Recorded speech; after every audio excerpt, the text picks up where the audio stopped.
The wheel spacer improves the handling for the off-road. Land Rover Defender wheel spacers are safe to use. There are attachments that go between the wheel and the hub, creating more distance between them. They can improve the look, performance, and stability of your vehicle, especially when you drive off-road.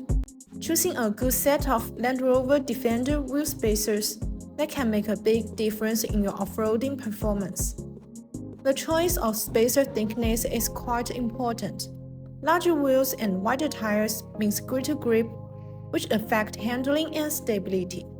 However, they will also take up more space in the fender well.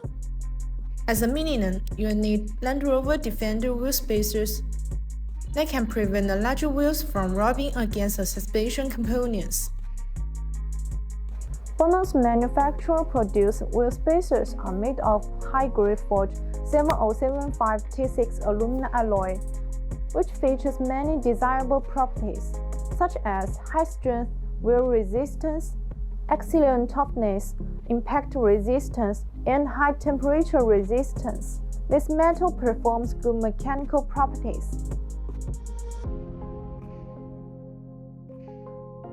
Such BONOSS multi-stage half-centered wheel spacers will not change the original wheel fastening method.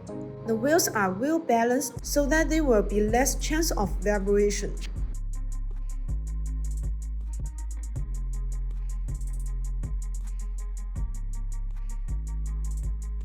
That's all for today's video. If you want to buy these BONOSS wheel spacers, please see the link below. See you next time. Bye bye.